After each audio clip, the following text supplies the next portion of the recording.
안녕하세요. 내가 만드는 복지국가 교육방송 오건호의 연금이야기 네 번째 시간입니다.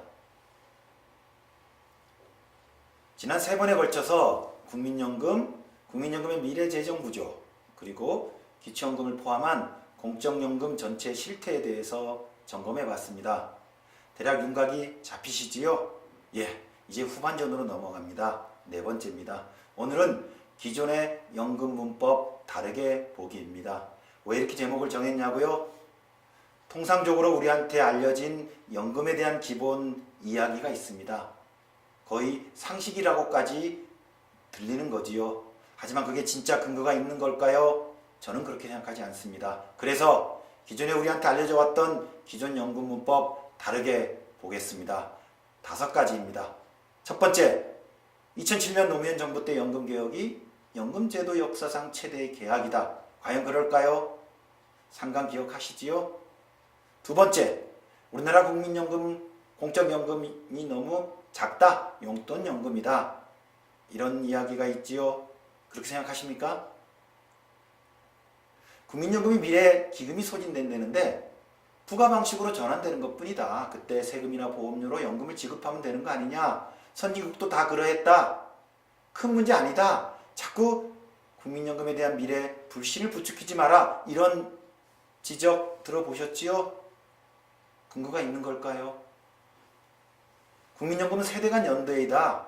따라서 미래 세대, 자식 세대한테 재정을 의존하는 건 당연한 거다. 이걸 가지고 후세대한테 부담을 전가시킨다. 심지어는 후세대 착취한다. 이렇게 얘기하는 건 곤란하다. 라는 주장이 있지요. 그런가요?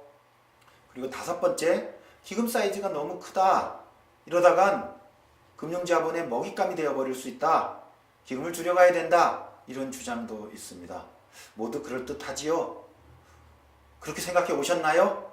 자, 이 5가지 주장이 얼마나 근거를 가지고 있는지 이제부터 꼼꼼히 하나씩 따져보지요. 첫 번째, 2007년 노무현 정부의 연금개혁은 최대 개혁이다. 지난 상강에서 살펴봤죠? 제가 강조했죠? 국민연금만 보면 급여가 깎였기 때문에 후퇴로 볼 수 있습니다. 하지만 2007년 연금개혁의 핵심은 기초노령연금이 도입됨으로써 국민연금 단일체계가 국민연금, 기초노령연금 이원체계로 변화됐던 겁니다. 그래서 어떤 효과가 발생했습니까? 기존의 국민연금은 2가지 문제를 갖고 있었지요. 세대 내 형평성, 국민연금 제도 내부자와 제도 외부 사각지대에 있는 사람들 간의 형평성 문제, 그리고 현재 세대와 미래 세대 간의 재정 부담에 있어서의 형평성, 세대 간 형평성 2가지 문제를 가지고 있었는데 2007년 개혁으로 어떤 변화가 생겼습니까? 세대 형평성이 완화되었지요. 그리고 세대 간의 형평성도 개선되었지요. 저는 그런 면에서 2007년 연금개혁은 우리나라 연금체계에서 전향적인 개혁이었다고 생각합니다. 좀 더 자세한 것은 상강 내용을 살펴봐 주시기 바랍니다. 2번째, 연금액이 너무 작다. 용돈연금이다. 이런 주장이 있지요. 살펴볼까요? 2028년에 현재 국민연금이 급여율이 40%까지 낮아질 예정입니다. 따라서 200만원 소득자 기준으로 보면 당시 실질 급여율이 23% 정도 됩니다. 가입기간이 23년 정도 될 것으로 예상되기 때문이죠. 그러면 200만원의 23%인 46만원을 평균 받게 됩니다. 금액이 크지 않습니다. 그래서 용돈연금이라고 얘기가 나올 수 있습니다. 하지만 아까 말씀드렸죠. 2007년 연금개혁으로 우리나라는 또 하나의 공적연금을 가지게 되었습니다. 기초연금입니다. 그래서 우리가 공적연금을 얘기할 때는 이제는 국민연금에다가 기초연금을 합해서 얘기해야 됩니다. 국민연금의 실질급여율은 20%를 조금 넘습니다. 기초연금은 10% 명목급여율이 10% 실질급여율입니다. 무슨 말이냐? 기초연금은요, 국민연금의 대략 절반 정도의 급여 효과를 가지고 있는 겁니다. 2개의 연금을 합해서 연금을 평가해야 됩니다. 그런데 또 하나 있습니다. 퇴직연금입니다. 사적 시장에서 운영되고 있지만 법정 의무 제도입니다. 사용자가 매달 월급의 8.3%씩 보험료를 내고 있습니다. 지금은 연금으로 완전히 자리 잡아 있진 않지만 앞으로 시간이 흐를수록 노후연금 제도로 자리를 잡아갈 것으로 예상하고 있습니다. 따라서 노동자에게는요, 법정 의무연금이 지금 세 가지가 있는 겁니다. 기초연금이 있고요. 국민연금이 있고요. 이제 미래에 곧 퇴직연금이 자리를 잡게 됩니다. 퇴직연금의 급여 효과는 얼마일까요? 국민연금의 절반, 명목급여율이 20% 정도 됩니다. 따라서 법정 급여율만 따지면 지금 법정연금이 우리한테 세 가지가 있는 겁니다. 노동자한테. 기초연금 10%, 국민연금 40%, 퇴직연금 20%, 합산 70% 법정급여율을 지금 가지고 있는 겁니다. 이후 우리나라 연금액이 얼마나 될까요? 국민연금만 보지 말고 세 가지 연금을 같이 합산해서 봐야 됩니다. 또 하나, 이 세 가지가 부족하다면 어느 것을 강화시켜야 될까? 셋 중에 어떤 것을 우선순위에 놓아야 될지도 중요한 우리의 선택지입니다. 국민연금만 있다, 그래서 연금액이 작다, 연금을 강화시키기 위해서는 국민연금을 올려야 된다. 이건 지나치게 단순한 논리입니다. 2007년 이전까지만 가능했던 논리입니다. 자, 이제 세 번째 이야기. 미래에 국민연금 기금이 소진되더라도 그해 세금이나 보험료로 연금을 지급하는 부가 방식으로 전환하는 것일 뿐이다. 이런 주장이 있죠. 선진국들이 다 그러했다. 큰 걱정이 아니다. 기금 소진 때문에 국민들을 협박하지 마라. 이런 주장이 있습니다. 하지만 중요한 건 전환의 조건입니다. 당시 선진국들이 전환이 가능했던 건 그 조건의 문턱이 높지 않았기 때문입니다. 당시에는요, 수명이 그렇게 길지 않았습니다. 노인의 수가 많지 않았습니다. 그리고 보험료와 급여가 그렇게 높지 않았습니다. 따라서 기금이 소진되고 나서 부가 방식으로 전환되더라도 당해 세대의 부담이 갑자기 커지지 않았다는 거죠. 그래서 수용 가능한 겁니다. 성공적으로 적립금을 유지하던 연금에서 부가식으로 전환하는 게 이루어진 겁니다. 우리나라는 어떨까요? 국민연금이 도입될 때 여기 표를 보십시오. 평균 수명이 70세였는데요. 지금은 82세입니다. 앞으로는 90세 가까이 갑니다. 무슨 말이죠?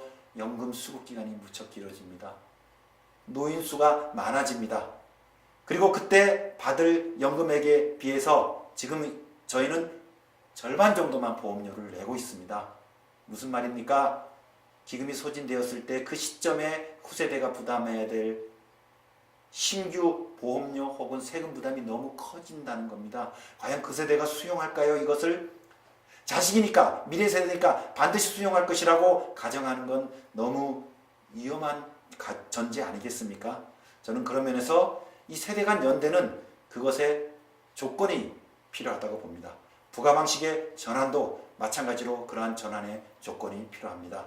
선진국이 그랬다고 그 예를 우리나라에 바로 적용하는 건 저는 적절치 않다고 봅니다.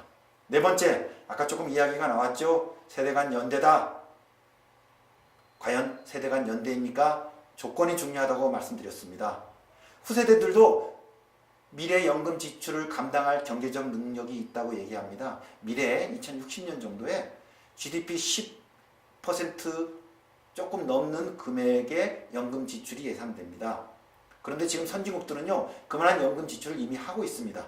그래서 지금 저희는 2 내지 3% 정도의 연금 지출을 하고 있고요. 10% 이상의 연금 지출을 미래 세대가 감당할 수 있다. 그들은 경제적 능력이 있다. 따라서 그들한테 의존하는 것도 문제가 없다라고 얘기합니다. 과연 이게 적절한 논리일까요? 과연 이게 경제적 능력을 가지고 있느냐의 여부 문제일까요? 왜 우리는 40%의 연금을 받으면서 9%만 내는데 왜 미래 세대는 똑같이 40%를 받으면서 21%를 내야 될까요? 과연 이거를 설명할 수 있을까요? 저는 그런 면에서 공적연금이 진짜 세대 간에 서로를 부양하는 아름다운 연대 제도가 되려면 그 조건까지 갖추어져야 됩니다. 우리 부모 세대, 우리 세대, 우리 자식 세대, 그리고 또 그 자식 세대들이 받는 몫과 부담하는 몫이 대략 엇비슷해야 됩니다. 그 시대적 조건에 맞게 적절해야 됩니다. 근데 지금의 예상으로는 미래 세대의 부담액이 너무 커집니다. 이걸 세대 간 연대라고 선언하는 것, 당위적으로 요구하는 것은 저는 적절치 않다고 봅니다.